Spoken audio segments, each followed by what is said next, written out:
প্রথমে এই ভিডিওটা দেখুন, তারপর কিছু বলতে। আপনি আমার ঘরে গালাগালি করবেন আবার আম করতে দোয়া চাইবেন, এটা তো হয় না। এটাই তো ইনশাআল্লাহ ভাষা একটা হবে। এখন কারে ভোট দিব জনগণ? আমাদের জামাতে না আপনারা বলে দিন। আমাদের একটাই শত্রু, দুইটা শত্রু। হ্যাঁ আওয়ামী লীগ মানেন তো? হ্যাঁ অবশ্যই, ভারত। অবশ্যই।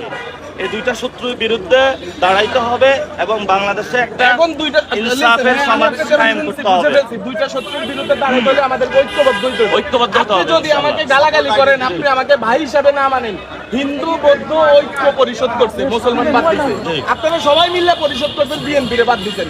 আবার বিএনপির পার্টি অফিসের সামনে এসে অবশ্যই ভোট চাওয়ার অধিকার, যোগ্যতা, সক্ষমতা আল্লাহ সুবহানাহু ওয়া তাআলা আপনাকে দিয়েছে। বাট আমরা 5 তারিখের পরে ভাবছিলাম যে আপনাদেরকে নিয়ে একটা সরকার গঠন করবো, কিন্তু আপনারা যে পরিমাণ গালাগালি আপনারা করছেন, তাহলে আমরা তো ভাই তার সুযোগ রাখেন নাই। এখন মির্জা আব্বাস ধানের শীষ, ইনশাআল্লাহ এলাকার স্থানীয় লোক। আমার যদি অপরাধ হয় আপনি আমাকে ধরবেন, উনি এলাকার লোক, এলাকার। এখন আপনাকে আমি এমপি বানাইলাম, ভোট দিলাম, আপনাকে পাবো কোথায়? আপনার বাসাটা কই? আমি তো এখন পর্যন্ত জানি না। আমি এবার বলি আপনাকে, আমি ঢাকাতে ঢাকা ভার্সিটিতে 4 বছর ছিলাম।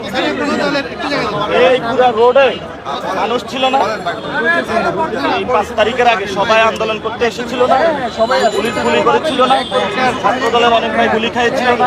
বিএনপির অনেক ভাই গুলি খেয়েছিল না? হ্যাঁ, মাঠে ছিলাম, সবাই ঐক্যবদ্ধ ছিলাম। 5 তারিখের আগের দিন পর্যন্ত। কেন? কিন্তু 5 তারিখ 5 সকালে তারিখের আগে থেকেই আপনারা একটা এজেন্ডা বাস্তবায়ন করছেন যে বিএনপিকে আপনারা নিধন করবেন, বিএনপিকে বাদ দিয়ে শুনতে হবে। আমরা চাইছিলাম ভাই আপনি না না না আপনি রাজনৈতিক পার্টি আন্দোলন আমরা ভাই, আপনারা যেই ভাবে আমাদেরকে অকথ্য ভাষা ফেসবুকে ভেরিফাইড দিয়ে গালাগালি করতেন ভাইও, আমাকে রাজনীতি করার ইচ্ছা মনকে নষ্ট হয়ে গেছে। এবার আমি যেইভাবে আমার জিয়াউর রহমান আপনি কোন সৈরাতের এটা হয়? এবার আমি বলি, জিয়াউর রহমান বাংলাদেশের আইডল, বাংলাদেশের আইকন। এবার আমি আপনি শুনবেন নাকি বলতে থাকবেন? না বলেন। আজকে এই মসজিদে নামাজ পড়েছি, বলেছি সবাই যাতে ম্যাডাম খালেদা জিয়ার জন্য দোয়া করে। উনি গণতান্ত্রিক জন্য এখানে জীবন দিয়েছেন। উনি বলেছেন কি, ওদের হাতে গোলামীর জিনজির, আমাদের হাতে স্বাধীনতার পতাকা। বলেছিলেন জিয়াউর রহমান তো শহীদ হয়েছিলেন, আমি জিয়াউর রহমানের জন্য দোয়া চেয়েছি। 5 তারিখের আগে আমরা শেখ হাসিনার বিরুদ্ধে কেন লড়াই করেছিলাম? ফ্যামিলি বিজনেস করে চাঁদাবাজি করে নাই, সন্ত্রাসী কার্যক্রম করে নাই। আচ্ছা, 5 তারিখের পরে গত 1 বছরে আমরা কি বাংলাদেশের সমাজটা যেভাবে চেয়েছিলাম পেয়েছিলাম? পারি নাই। কেন পারি নাই জানেন? আপনাদের কারণে পারি নাই। কারণ পারি নাই কেন জানেন? আমাদের সিস্টেমটা চেঞ্জ করতে হবে। সিস্টেমটা গলদ রয়ে গিয়েছে, শুধু মানুষ পরিবর্তন হয়েছে। আমরা আশা করব তারেক রহমান বাংলাদেশে এসেছে, উনি সবকিছু ঠিক করতেছে। সবার মধ্যে একটা আশা ভরসা দিয়েছে, উনি বলেছে একটা প্ল্যান আছে। আমরাও চাই সুন্দর একটা সমাজ বিনির্মাণ করতে। আমরাও ইলেকশনে অংশগ্রহণ করব। এই ঢাকা 8-এ শহীদ ওসমান হাদি কোন দলের ছিল? নো নো, শহীদ ওসমান হাদি আপনাদের দলের ছিল না। উনি একজন নিরপেক্ষ।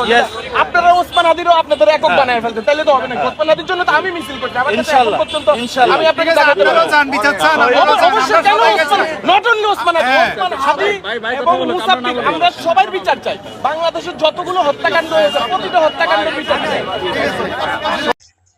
ভাই এদের কাহিনী দেখলে আসলে অনেক হাসি পায়।